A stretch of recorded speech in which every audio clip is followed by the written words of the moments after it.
मासे लाति धीर गंभीर ज्ञान धर्म कील दृढ़ थीर समधीर ध्यान जगत त्राणकारे अघारे उदार भगत प्राण रूपं दया गुण अपार नमो सद्गुरु ज्ञान दाता सुस्वामी नमामि नमामि नमामि नमामि बंदो गुरु पदकंज कृपा सिंधु नर रूप हरि महामोहतम पुंज जासु वचन रवि कर निकर प्रेम से बोलिए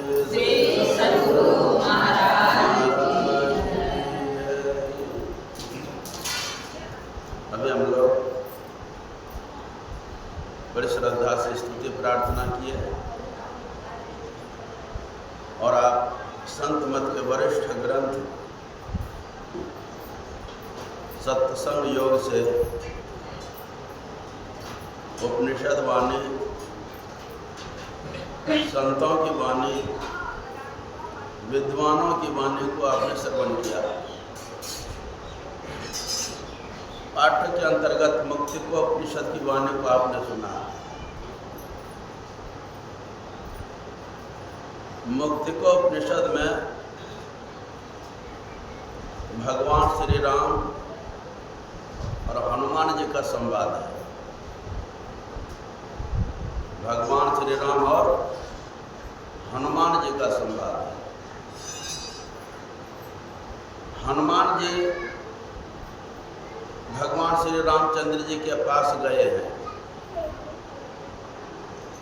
कोई किसी के पास क्यों जाते हैं? जैसे आपको हम पूछें, बताएं कि आप सत्संग मंदिर क्यों आए हैं?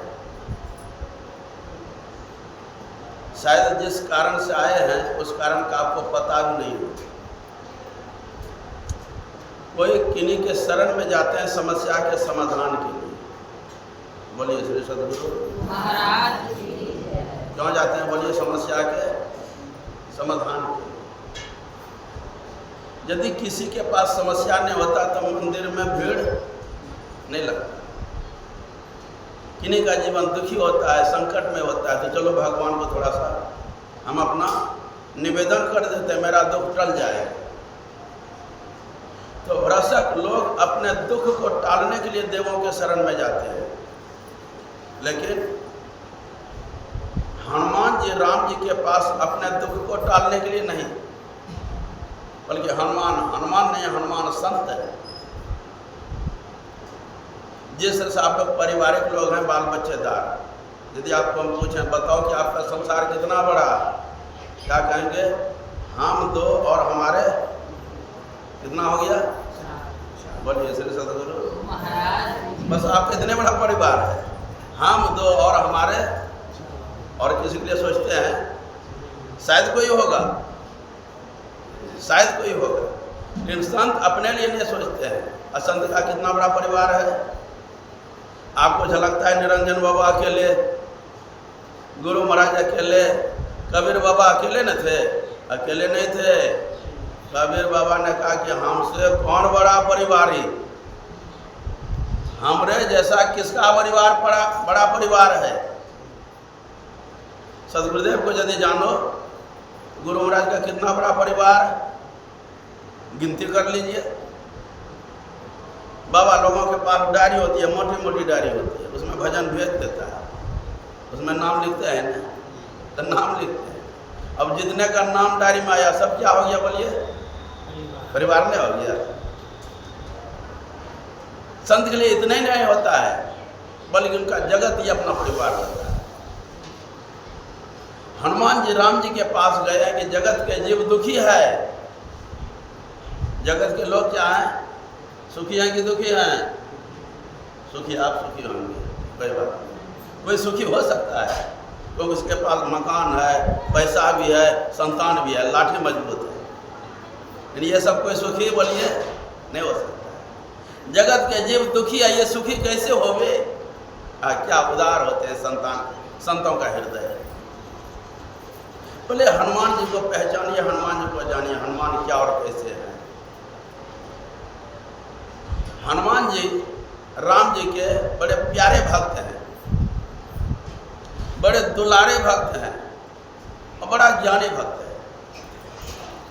और कितना अलवेला भक्त हनुमान जी है, कहीं आइए कुछ आपको संस्मरण सुनाए। कभी जगत जननी माता सीता स्नान करके अपने मांग को संवार रही थी। उसी मांग संवारने के क्रम में माथे में सिंदूर लगा रही थी। हनुमान जी पीछे से आते हैं तो सामने बड़ा सा दर्पण था। सीता जी दर्पण के सामने मांग में सिंदूर लगा रही है। हनुमान जी ने देखा कि माता जी माथे में कुछ लगा रहे हैं, आखिर क्यों और क्या बात? तो हनुमान जी सामने हो जाते हैं, ताकि माता जी आप माथा में सिंदूर लगा रहे हैं, क्यों, क्या बात, सिंदूर क्यों लगाते हैं? अब क्या कहे? सीता जी कुछ सकुचाई और सीता जी ने कहे कि हनुमान जी नहीं जानते हैं, जब हम माथे में थोड़ा सा सिंदूर लगा लेते हैं ना, तो तुम्हारा जो भगवान है वे प्रसन्न हो जाते हैं, खुश हो जाते हैं। तुम्हारा जो भगवान है वे खुश हो जाते हैं, प्रसन्न हो जाते हैं। हनुमान जी ने कहा क्या माथा में थोड़ा सा सिंदूर लगाने से भगवान खुश हो जाते हैं, प्रसन्न हो जाते हैं? अरे भगवान की प्रसन्नता के लिए तुमने क्या क्या नहीं किया।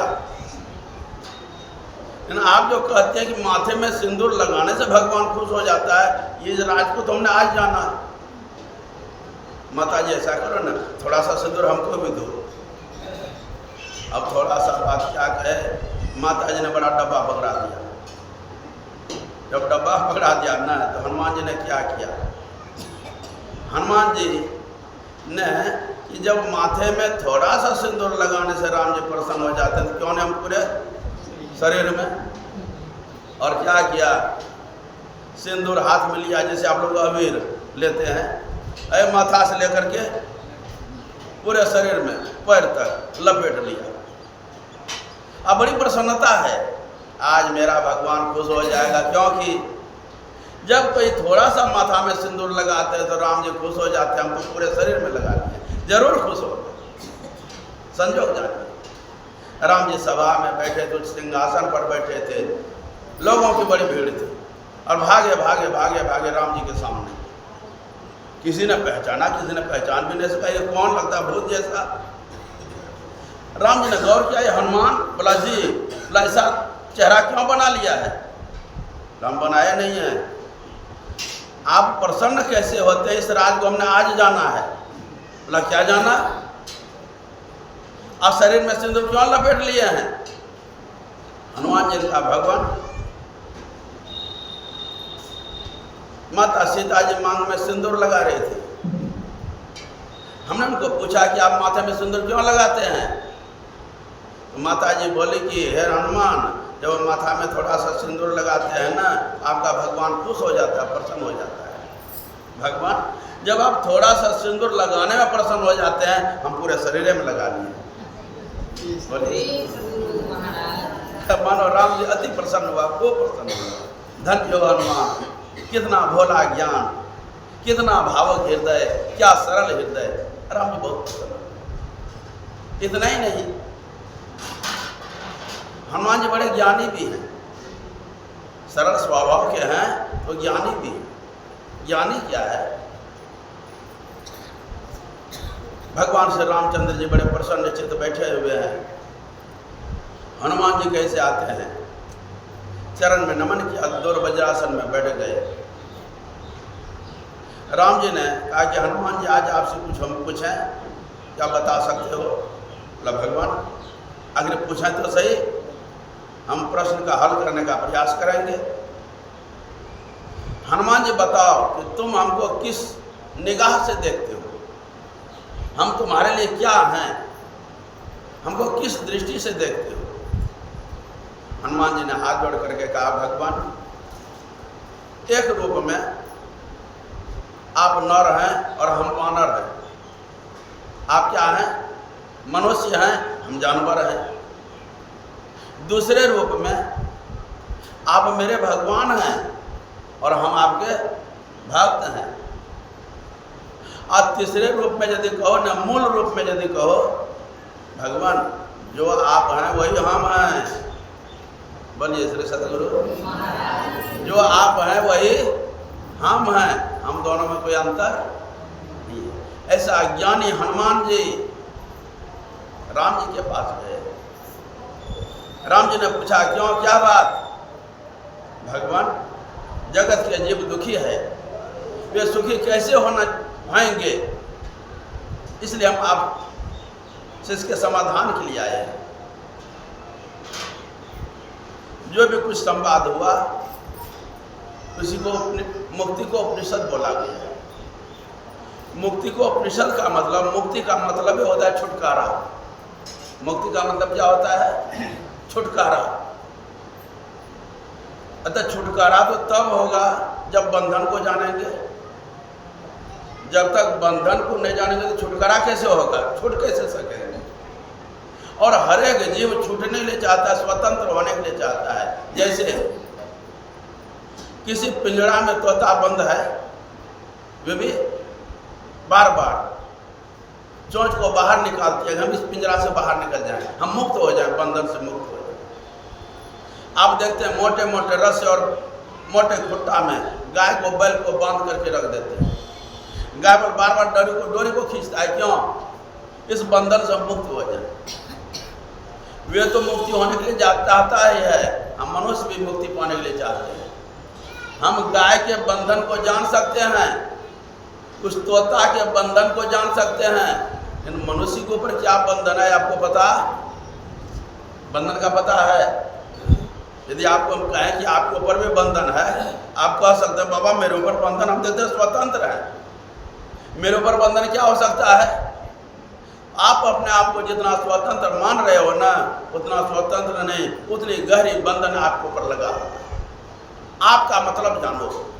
आपका मतलब हम शरीर नहीं बोल रहे हैं, मैं का मतलब हम शरीर नहीं बोल रहे हैं, हम का मतलब हम शरीर नहीं बोल रहे हैं, बल्कि शरीर में रहने वाला जो मैं हूँ। शरीर में रहने वाले कौन है? शरीर में रहने वाला परमात्मा का जीवात्मा। शरीर में कैद है, शरीर में बंद है, और कितने पिंजड़े में किस तरह से वे बंद है, कितनी उसके ऊपर बंधन है।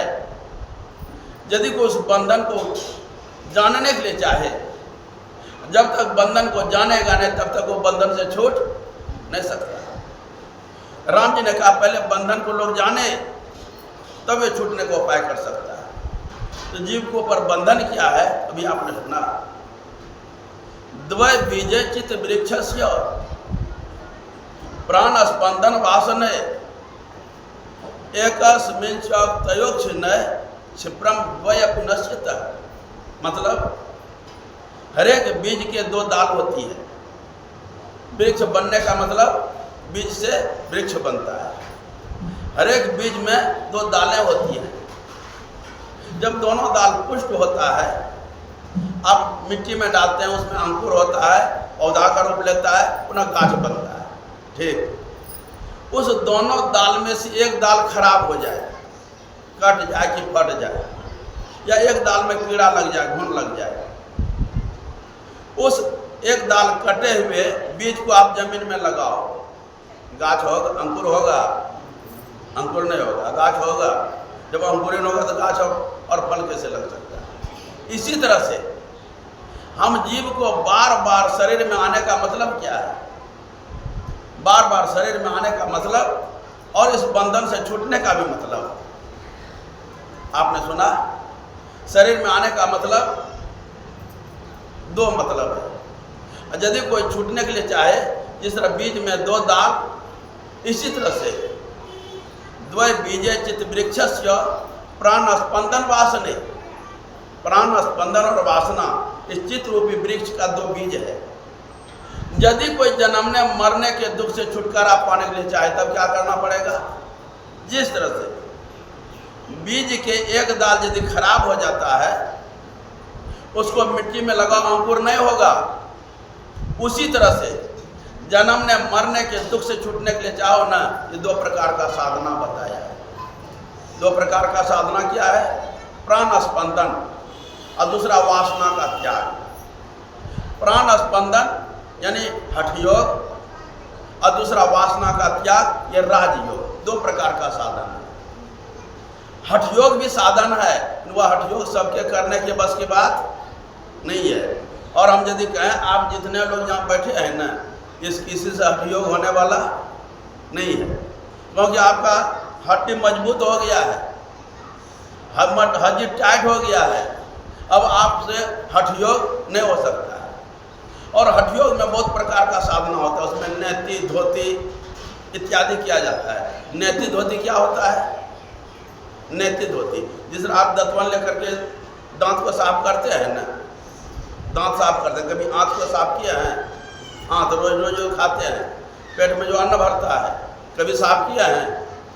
बोले बाबा कैसे साफ करेंगे? साफ करना चाहिए, सप्ताह में साफ करना चाहिए, महीना दिन में साफ करना चाहिए, कम से कम 6 महीना में साफ करना चाहिए ना। आपको हम कहें आप कोई जन्म विद्यालय में साफ नहीं किए।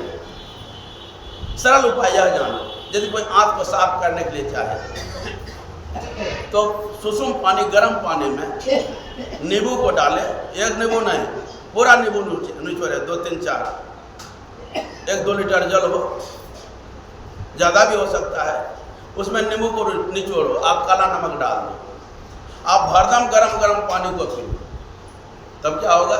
और थोड़ा टहलो इधर उधर। अब कुछ नस दाबने का प्रक्रिया है पैर के, हाथ के, तब क्या होगा? शौच होगा। एक बार शौच होगा तो पूरा खुलासा शौच नहीं होगा, फिर कचरा रह जाएगा। अब पुनः पानी को पियो, भर पेट पियो, नाक तक पियो, जितना पी सकते उतना पियो, अपना थोड़ा देर टहलो बोलो, अपना शौच होगा, फिर भी अभी क्लियर नहीं हुआ है, आप पुनः पियो, जैसा पानी पीते हैं वैसा पानी निकल जाए। बोलिए श्री सदगुरु, कभी किया है? कभी नहीं किया। जैसा पानी पीते हैं वैसा पानी निकल जाए, आँख साफ हो गई। दूसरा आँख साफ करने की क्रिया होती है, बार बार देखते आप खखार लेते हैं, कब निकलता है? निकलता है ना उसको। अच्छा पहले नेति जानिए। नेति का मतलब होता है एक नाक के छेद में पानी घुसा और दूसरे नाक से निकले। हो सकता है किसी से? नहीं ना होगा। अब बाबा हम सड़किए जाएंगे, मरिए जाएंगे, नहीं होता है। एक नाक से पानी जिस धार से, जिस स्पीड से पानी डालिएगा और दूसरे छेद से निकले, मतलब ये सब काम नहीं हो सकता। दूसरा होता है धोती। धोती लंबा, कितना लंबा होता है धोती जो आप पहनते हैं? जान लीजिए मलमल का कपड़ा होता है, 4 उंगली चौड़ा, 2 इंच चौड़ा, उसको पेट में खाया जाता है, पेट में खाया जाता है, अपने उस धोती को निकाला जाता है। होगा कभी? घुट घुट पानी पी करके धोती को निकला जाता है, और जैसे उल्टी नहीं करते हैं, आ करके उल्टी करके इंची इंची करके धोती को निकाला जाता है। जब ऐसा करते हो तो भीतर में जो कप है, पीता, सब क्या हो जाता है? सब निकल जाता है। ये काम ये किसी बूढ़े से होने वाला नहीं है। अब तो भीतर में इतना वज्र हो गया, पेटे में धोती सट जाएगा। राम नाम सर, तो हम क्या करें? ये हठ योग का भी साधन है, लेकिन हठ योग सबके बस की बात नहीं है। लेकिन हम लोग को क्या साधना बताए? बोलिए राजयोग। राजयोग का मतलब जो राजा महाराजा ने किया है। राजा महाराजा का मतलब गर्मी का समय है तो पंखा चला करके एयर कंडीशन रूम में बैठ करके युक्ति जान करके ध्यान करो। वासना का त्याग का मतलब आपके अंदर में बहुत बहुत ख्याल है, आपके मन पर इतनी वासना, इतना ख्याल बैठा हुआ है। कितना ख्याल जानते हैं? इसी जीवन का नहीं, बल्कि जब से हम लोग जन्म ले रहे हैं और मर रहे हैं, कितने बार गिनती नहीं है। बल्कि गुरु महाराज के वचन में आप पढ़ते हैं, योग योगान चौखाने में अभ्रमी भ्रमी दुख भूरी, अपाय पुण्य अजो नहीं रहो इनते दूरी। और भी भजन में गाते हैं, पशु पक्षी कृमि आदि योनिन में भर में हो बहुबार हो, और नर तन अब ही कृपा करे न अब प्रभु करो उबारो। कितने बार हम लोग शरीर में आए हैं इसका कोई ठिकाना नहीं। तो जितने बार शरीर में आए ना उतने बार कुछ कर्म भी किया है, अच्छा भी किया और खराब भी किया है। वे सारा संस्कार किस पर जमा हुआ है बोलिए? देखते हैं मोबाइल में बात कैच हो रहा है। इस मोबाइल में एक मेमोरी होता है, दिमाग होता है, मेमोरी। हम जो कुछ बोलेंगे ना उसमें कैच होता है, पकड़ता है। मतलब मन क्या है बोलिए? एक मेमोरी है। मन एक मेमोरी है। जन्म जन्मांतर का किया हुआ कर्म आपके मन पर संस्कार बना हुआ है, संस्कार बना हुआ है। तो इसका मतलब इसका त्याग करो। अब कितने जन्मों का संस्कार, कुसंस्कार, अच्छा संस्कार है, एक के बार में समाप्त हो जाएगा, एक बार में समाप्त नहीं होगा। जिस वह पुराना बर्तन बताएं, जब कभी आप लोग यहाँ जाते हैं ना, बाबा को जिस थाली में कोई नहीं खाता उसी थाली में खिलाना है, आपका ख्याल होता है, ठीक ना? तो वो थाली निकालते हैं। कौन थाली? जानते? कासा वाला थाली, जो आपको शादी में मिला होगा कभी, जो कभी उसको साफ नहीं किया जाता है। बाबा किसी में खिलाना है, उसमें तो कितना कजरी पड़ा हुआ है, यह किन प्रकार है। अच्छा, वो जिस बर्तन को आपने कभी नहीं धोया है तो एक के बार धोने में सब मैल हट जाएगा। फिर क्या करते हैं? उसको मलते मलते मलते मलते तब के साफ। इसी तरह से आपके मन के ऊपर इतना कुसंस्कार बैठा हुआ है, एक एक घंटा ध्यान करने से मिटने वाला नहीं है। तब क्या करो? बैठते बैठते बैठते बैठते ख्याल को लगाते लगाते, अब मन में जितना बात उपजे, लोग ध्यान करने में कभी थक जाता है। अच्छा, ध्यान करने में आराम होता है कि थकता है? ब्रह्मचारी जी, ध्यान करने में आराम होता है कि थकता है? हाँ, आपने बोलिएगा तो हम बोलते हैं। ध्यान करने में वे थकता है जिसका मन ध्यान में नहीं लगता है, और जिसका मन ध्यान में लग जाता है ना, वे अति प्रसन्न हो जाता है, आप खूब आराम मिलता है। इतना आराम लगता है कि शरीर हल्का हो जाता है। तो जब आप ध्यान करने के लिए बैठते हैं ना, तो ध्यान करने में दो बाधा होता है। दो बाधा क्या होता है? एक होता है आलस, और दूसरा क्या होता है? गुनावन। जब भी ध्यान करने के लिए बैठते हैं तभी अप डाउन करने लग जाते हैं। कहाँ हैं, क्या करने बैठे, कोई ख्याल रहता है? अचेत अवस्था में बोलिए सो जाते हैं। सोना कोई ध्यान हुआ? सोना ध्यान नहीं हुआ। सचेत होकर के बैठने के लिए बताया। यदि कोई सचेत होकर के बैठ भी जाते हैं तो गुनावन, बहुत तरह की बात जो कभी आप नहीं सोचे थे वे सब बात आपकी याद में आता है। वह पुरानी, क्योंकि हम एक के जन्म नहीं लिए हैं, कितना जन्म लिए हैं, वो सारा संस्कार आपके मन पर बैठा हुआ है। कारण ध्यान में बैठते बैठते हमें कुछ वो गुनावन होने लग जाता है, और गुनावन होने लग जाता है तो बार बार गुनावन करने लग जाते हैं, विचार करने लग जाते हैं। इन घंटी बजेगा तब न उठेंगे, घंटी बजेगा तब न उठेंगे। अब मन में कुछ अचार विचार हो रहा है, कारण आपका ठेहना और कमर, रीढ़ गर्दन दुखने लग जाता है। आप कोई तो ध्यान में बैठा है, आप कभी ख्याल करता है कलकत्ता का, आप कभी ख्याल करता है दिल्ली का। समझ रहे हैं? दिल्ली कहाँ है, कलकत्ता कहाँ है? अब बार बार आपका मन दिल्ली जाए कलकत्ता आवे, दिल्ली जाए कलकत्ता जाए, तो मन थकेगा नहीं थकेगा? ऐसा जिसका ख्याल बना रहता है उसका शरीर दुखता है। इसलिए सारे ख्यालों को भूल करके ध्यान का ध्यान करो। क्या करो? ध्यान का ध्यान करो। अपने मन को शून्यगत करो, और जब आपका मन शून्यगत हो जाता है, ध्यान से जब उठेंगे ना, आपको इतनी प्रसन्नता होगी, इतनी प्रसन्नता होगी, आपको लगेगा हम शरीर में नहीं, शरीर से ऊपर, जैसे रुआ नहीं होता है, हल्का होता है, आपका शरीर हल्का हो जाएगा, भारी नहीं होगा। हम याद करें, सदगुरुदेव हम लोगों को हठयोग ने बताया है, बल्कि वासना का त्याग करने के लिए बताया है। तो किसी बात को भूलने के लिए किसी के ऊपर ख्याल को लगाना है, और बात को भूलना ही मुक्ति है। मुक्ति क्या है? झंझट से छूट जाना ही मुक्ति है। बंधन से छूट जाना ही मुक्ति है। तो आपके चित्त पर बहुत प्रकार का बंधन लगा हुआ, वासना लगी हुई है, इससे छुटकारा पा जाना ही मुक्ति है। और जब आपके मन से सारी वासना हट जाएगी, आप स्वतंत्र हो जाएंगे। इस काम को करने के लिए करना क्या है, भगवान श्री रामचंद्र जी ने पहले बताया। एक तत्व का दृढ़ अभ्यास, एक तत्व का दृढ़ अभ्यास। जिस तरह से हम लोगों को गुरु महाराज ने बताया कि दृष्टि साधन का अभ्यास करो। दृष्टि साधन का अभ्यास करो तो कहाँ करो, तो दृष्टि को एक बिंदु पर टिकाओ, छोटे से छोटे चिन्ह पर टिकाओ। वह बिंदु क्या है? बिंदु क्या है? तो बिंदु का मतलब आप वह समझते हैं कि पेंसिल उठाते हैं, आप ब्लैक बोर्ड पर टिक लगाते हैं तो बिंदु होता है। कलम लेते हैं, कागज पर टिक मारते हैं तो वह बिंदु हो गया, या नहीं रखते हैं तो बिंदु होता है।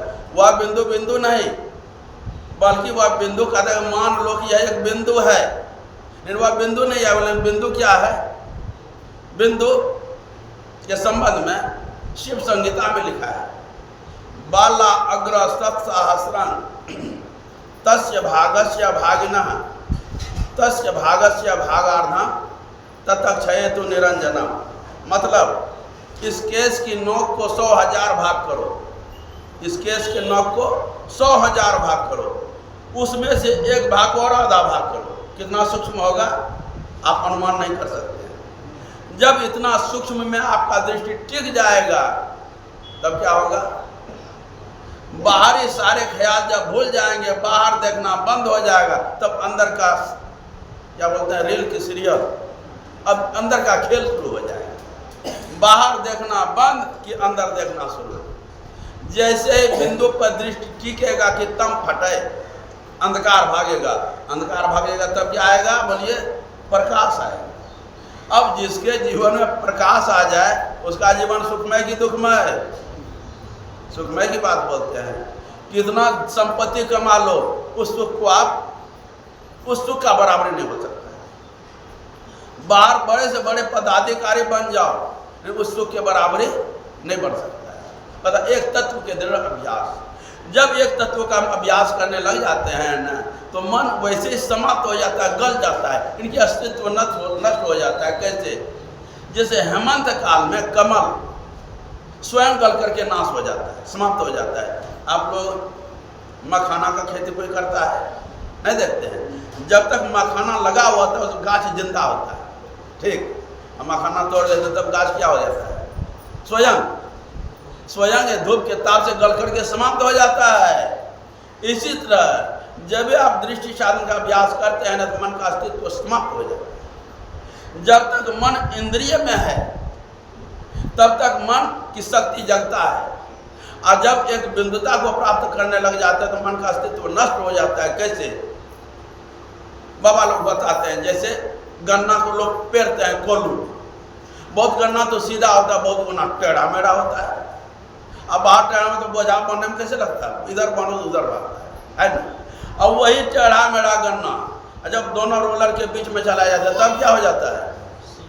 सीधा बन जाता है। इसी तरह से मन जब तक आंख में है, कान में है, नाक में है, इंद्रिय में है, बड़ा बलवान है, ये बड़ा टेढ़े वाला काम करता है। और जब एक बिंदुता में जब पेश करता है ना, घुसता है ना, वो सारा उसकी बल शक्ति क्या हो जाता है? बोलिए, समाप्त हो जाता है।